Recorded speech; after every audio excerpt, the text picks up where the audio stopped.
Hello दोस्तों, आप सभी कैसे हैं? आशा करता हूँ आप सभी अच्छे होंगे। मेरी आज की कहानी 100 ऊँट समस्या हल करने की सीख देती कहानी।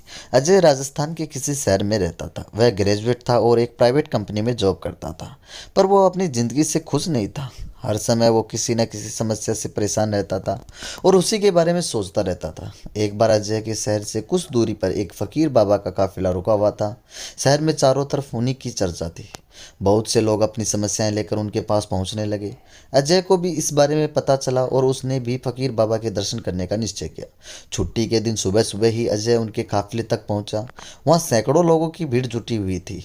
बहुत इंतजार के बाद अजय का नंबर आया। वह बाबा से बोला, बाबा, मैं अपने जीवन से बहुत दुखी हूँ। हर समय समस्याएं मुझे घेरे रहती हैं। कभी ऑफिस की टेंशन रहती है, तो कभी घर पर अनबन हो जाती है, और कभी अपने सेहत को लेकर परेशान रहता हूँ। बाबा, कोई ऐसा उपाय बताएं कि मेरे जीवन से सभी समस्याएं खत्म हो जाएं और मैं चैन से जी सकूं। बाबा मुस्कुराए और बोले, पुत्र, आज बहुत देर हो गई है। मैं तुम्हारे प्रश्न का उत्तर कल सुबह दूंगा, लेकिन क्या तुम मेरा एक छोटा सा काम करोगे? जरूर करूंगा, अजय उत्साह के साथ बोला। देखो बेटा, हमारे काफिले में 100 ऊँट हैं और उनकी देखभाल करने वाला आज बीमार पड़ गया है। मैं चाहता हूँ कि आज रात तुम इनका ख्याल रखो, और जब 100 के 100 ऊँट बैठ जाएं तो तुम भी सो जाना। ऐसा कहते हुए बाबा अपने तंबू में चले गए। अगली सुबह बाबा अजय से मिले और पूछा, कहो बेटा, नींद अच्छी आई? कहाँ बाबा, मैं तो एक पल भी नहीं सो पाया। मैंने बहुत कोशिश की, पर मैं सभी ऊँटों को नहीं बैठा पाया। कोई ना कोई ऊँट खड़ा हो ही जाता। अजय दुखी होते हुए बोला, मैं जानता था यही होगा। आज तक कभी ऐसा नहीं हुआ है कि ये सारे ऊँट एक साथ बैठे हों। बाबा बोले। अजय नाराजगी के स्वर में बोला, तो फिर आपने मुझे ऐसा करने को क्यों कहा? बाबा बोले, बेटा, कल रात तुमने क्या अनुभव किया? यही ना, कि चाहे कितनी भी कोशिश कर लो, सारे ऊँट एक साथ नहीं बैठ सकते। तुम एक को बैठाओगे तो कहीं और कोई दूसरा खड़ा हो जाएगा। इसी तरह तुम एक समस्या का समाधान करोगे तो किसी कारणवश दूसरी खड़ी हो जाएगी।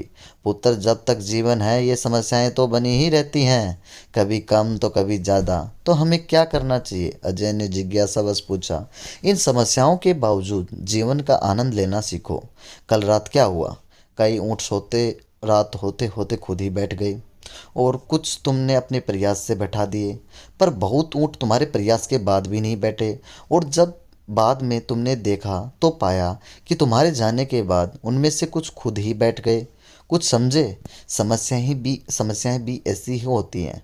कुछ तो अपने आप ही खत्म हो जाती हैं, कुछ को तुम अपने प्रयास से हल कर लेते हो, और कुछ तुम्हारे बहुत कोशिश करने के बाद भी हल नहीं होती।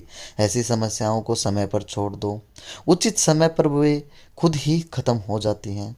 और जैसे कि मैंने पहले कहा, जीवन है तो कुछ समस्याएं ही रहेंगी, पर इनका ये मतलब नहीं है कि तुम दिन रात उन्हीं के बारे में सोचते रहो।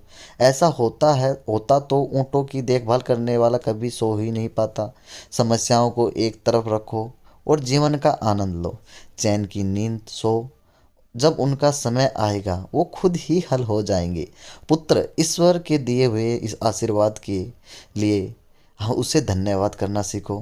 पीड़ाएं खुद ही कम हो जाएंगी। फकीर बाबा ने अपनी बात पूरी की। तो दोस्तों, मेरी कहानी आपको कैसी लगी?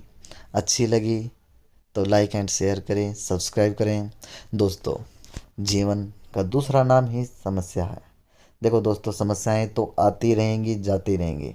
कभी जीवन में उदास नहीं होना। उदास होने से समस्याओं का हल नहीं होता। समस्या बड़ी होती हैं, समय पे छोड़ दो। समय आने पर वो खुद ही ख़त्म हो जाएंगी। धन्यवाद दोस्तों, मेरी कहानी सुनने के लिए। और भी आगे आपको ऐसी कहानी मिलती रहेंगी।